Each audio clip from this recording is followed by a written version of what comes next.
Thanks very much. It's a pleasure to be here today. I'd like to start off by firstly reiterating some points from Varsha and Fadlah.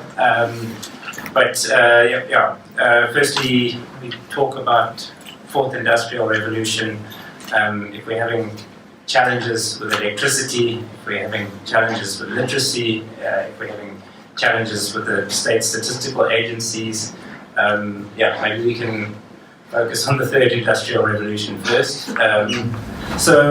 Fourth industrial revolution, artificial intelligence, it can be a bit of a distraction if you're focusing on getting ICT policies right for the last 10, 20 years and implementing the policies. If you've been looking at ICT for development. So I like the sectoral approach of the HSRC, and I would beg policymakers to ask themselves, why do we need an AI policy? Like, is this not addressed in privacy policy? Is this not addressed in skills policy? Research ICT Africa, we do a household survey. We did 2008, 2012 and 2017. We have 7 African countries and a number of Latin American countries. It's a representative household survey. So we found 53% of South Africans are online. Less than half of the rural population, so less than that, is connected. You're more likely to have connectivity if you are earning over 7,000 Rand a month, if you're a male and if you're living in an urban area. Now, laptop usage. So households with a laptop in South Africa, we have 17% of households with a laptop surveyed, 9% with a desktop, tablet 15%, and internet connectivity in the household 11%. Now, interestingly, all of those figures, excluding mobile use, have gone down since the last survey. This makes sense because devices are getting cheaper, mobile phones are proliferating, I guess ADSL connections are dying to a certain extent while people change to mobile phones. So, on top of this, we have 47% of individuals having a smartphone. 72% access the internet by mobile phone. So has anyone here ever made their CV on a mobile phone? Done any data science on a mobile phone? Okay. So there's a qualitative difference in access as well. Mobile phones, they make us more consumers. Sure, we can share and we can create like audio-visual content, but it has to be augmented by something. And they also lend us more to our private data being exploited, as has been mentioned by Professor Kantachi. So, that's the framework, just a grounding in reality. And now I'll move on to issues related to AI in general. So we have a network of researchers, the Regional Academic Network on IT Policy, and we looked at AI issues on the continent. So the first in African countries, the first obstacle to kind of AI research is there's lots of examples coming from outside of the continent, and there's increasing examples of AI applications in the continent, but there's a little bit of a lack of them. My fear is in the next 2 years there'll be more than enough. So we have to keep ahead of that, and we also have to. Sometimes we discuss a lot of the things that are happening, and it's not actually AI. There's a tendency to focus on having an AI policy, to having AI ethics and guidelines for the use of AI, and so now we have over 100 documents with ethics, norms, and principles on artificial intelligence. I think it's useful to step back and remind ourselves that we have regimes and human rights frameworks that give us ethical direction and give us ethics, norms, and principles to apply to AI.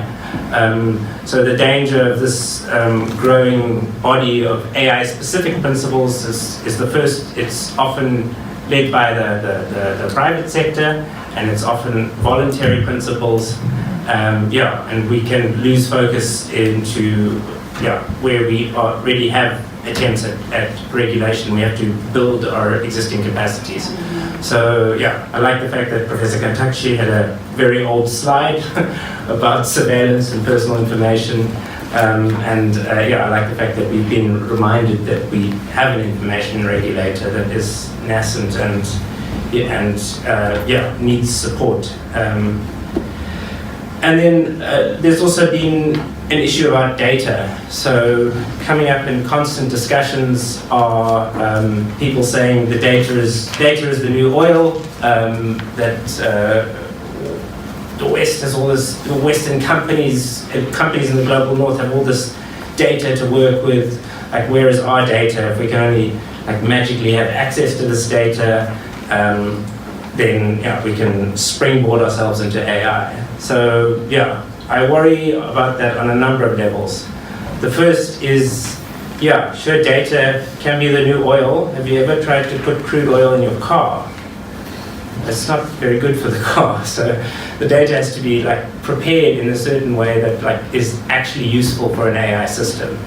And then when you're saying, oh well, Western corporations have more data, we'd like more data, what are you actually asking for?